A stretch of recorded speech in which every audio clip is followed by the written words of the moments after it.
Assalomu alaykum, hurmatli ijtimoiy tarmoq foydalanuvchilari, hurmatli do'stlar. Bugun sizlar bilan Shukrulloh domlani ustoz Abror Muxtor Ali haqidagi fikrlarini, mulohazalarini birgalikda tinglaymiz va videodan so'ng o'zimiz uchun kerakli bo'lgan xulosalarni chiqaramiz degan umiddaman. Biz videoni boshladik. Oldin mana o'sha haligi bir imom domla aytadilar. O'sha sir paytda imom bo'lgan. Bir kun suvoq ko'chib ketdi deydilar. O'sha yerda masjidda loy qildik, somonni achitdik. Somonni achitib turib suvoq qiladi-yu. Bir kun achidi, ertasiga suva deydi. Suvab tugatmasimizdan oldin odam keldi, sizlarni OBX chaqiryapti dedi. Shuni bor deydi. Podvalga olib chiqib masjid quryapsan dedi deyapti. Tasavvur qilyapsan? Masjid qurgan. Tushib ketgan joyni suvab qo'ydi, xolos. Bugun shu masjidga kelib tahoratxonasi shataq bo'lsin-da, Xudo rozi bo'lsin. Tahoratxonaning 5 ekanligi zo'r ekan. Maza qiladigan ekan. Xudo rozi bo'lsin. Kim hissasini qo'shgan bo'lsa. Agar masjidda namozxonlarga sharoit yo'q bo'lsa-da, shuni chaqiradi, deydi, imom deydi. Nima masjidni chataq deydi? Nimaga o'g'ramayapsan deydi. 100 teskarimi? Kalonga juma kuni eshitilmay qolsin-da. Nimaga kalonga eshitilmayapti odamlarga deydi. Yana qana zamon kerak bizga? Yana bizga qana siyosat kerak, ayting. Ha, Xudoga shu hammasi chiroyli ketyapti. Yutuqlarga erishyapmiz. Qadamma-qadam ketyapmiz oldiga qarab. Ha, bugun diniy libosga ruxsat beruvdi bugun. Mana Abror akam aytmoqchi, salom aytib Abror muhtaralik. Kecha gaplashuvdim. Salom aytib hammalarga. Omonat, men esimga tushib ketib qoldi. Shu nomlardan assalomu alaykum va rahmatullohi va barakatuh. Ozgina bemor ekanlar, sal tomoqlari og'riyotganiga shunga kelolmadilar. Shifo bersin ilohim, baxtimizga sog' bo'lsinlar. Alloh salomat qilsin, juda zo'r xizmat qilyaptilar.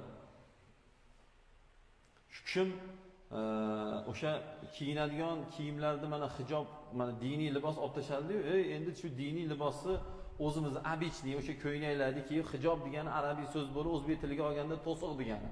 Shu avratingni to'sadigan oddiy o'zimizning materiallarda to'sib, shu ro'molingni o'rab bo'ldi, shunaqa qilib yuravergin desalar, ana bu Qur'onga, ana bu dinga qarshi chiqadi. Qani dinga qarshi chiqqan? Sen o'ylab gapiring, yoshlar. Hech bo'lmasa sizchalik Xudodan qo'rqadi o'sha odam. Hech bo'lmaganda. Shunga shukr qilmasdan bugun boshqa urflarda kiyilayotgan kiyimlarni kiyib, agar o'zimizni to'sib yuradigan bo'lsa, ayollarimiz nima bo'ladi ertaga? Nima qildi bu odamlaring? Bu yig'ishda bunisi nima bo'ladi deydi? Nima qilasiz? Qayerga borasiz? Shukr qilaylik shunga.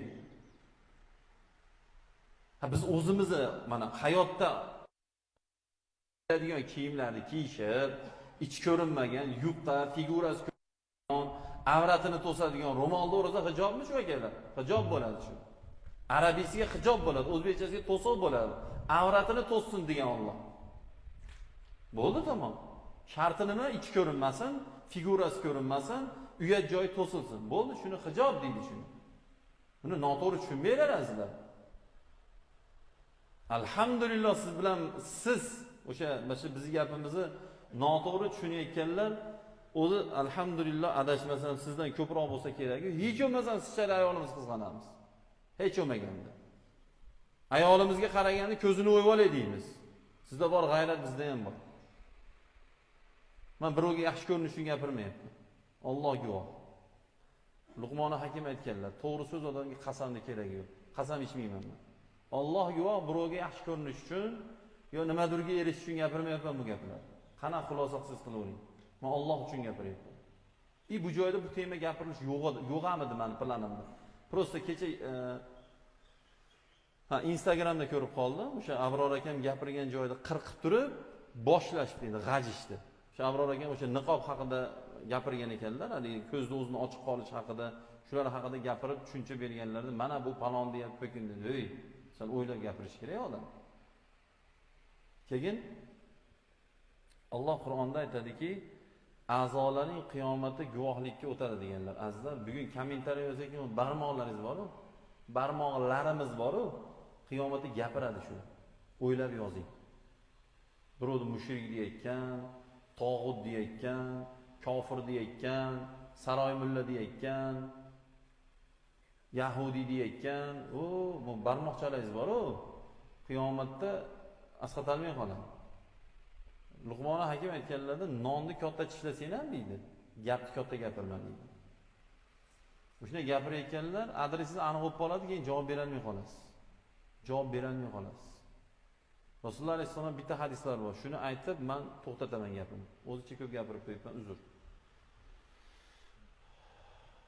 Bir insonga nisbatan aytilgan gap ikkovidan bittasiga tegishli bo'ladi deganlar. Yaxshi eshitinglar shuni. Bu degani men o'zimni misol qilay, siz haqingizda gapiryapman. Masalan, sizlardan bittalaringni bu o'g'ri dedim. Ketdi, meni gapim Allohning huzuriga ko'tariladi. Bu gap qabul bo'lish bo'lmasligini Alloh hal qiladi. Agar siz o'g'ri bo'lmasangiz, o'g'ri bassiz. Men sizni o'g'risan dedim. Ikkovidan bittasiga aniq tegishli bo'ladi dedilarmi Rasululloh? Bu odam o'g'ri basmi? Unga nisbatan qabul qilinmaydi endi. Endi gapirgan odamning o'zini Allohning huzurida o'g'ri deb yozib qo'yiladi. Nima demoqchiman? Bugun Abror aka mushrik bas, tog'ut bas, kofir bas. Men guvoh beraman shuni. Ahli kalimani kofir demanglar deganlar Rasululloh alayhisalom. Nafaqat ahli kalima. İnsanlarga kalima-yu tavhidni o'rgatib yurgan olim u odam. Bitta kishi emas, bir nechtamizni palon deydi, po'kin deydi. Hey akalar. O'shuna deyotganlarga lag bosayotganlar, boplabsiz deyotganlar eshiting. Mushrik, yahudi, tog'ut, kofir deyotganlar hammasi o'zi iymon keltirsin. Iymon keltirsin. Xotiningizga nikohingizni o'qitib oling ekan. Agar shunday odam bo'lsangiz, xotiningizga nikohingizni o'qitib oling. Men shu gapimga mana mikrofon ham yo'q, zapis ketyapti, javob beraman. Nimaga? Nikohni buzadigan amallarning ichidan bittasi yo xotin yo er kofir bo'lsa nikoh buziladi. Mushrik bo'lmagan, yahudi bo'lmagan, kofir bo'lmagan, tog'ut bo'lmagan odamni shuna deyishyaptimi? U gap ko'tarilyaptimi? Ahli qiblami, ahli iymonmi? Kalimani aytayaptimi u odam? U odam kofir emasmi? Yahudi emasmi? Mushrik emasmi? O'shuna deyotganlar o'zi kofir, o'zi mushrik, o'zi yahudi bo'ladi. Unutmang shu narsani. Mana oxirgi gapim sizga shu. Mana hurmatli do'stlar, videoni birgalikda ko'rib tanishib chiqdik. O'zimiz uchun kerakli bo'lgan xulosalarni chiqardik degan umiddaman. Ilohim yurtimiz tinch, osmonimiz musaffo bo'lsin. Kelgusi videolarda sihatlikda, salomatlikda diydorlashish barchamizga nasib qilsin. E'tiboringiz uchun rahmat.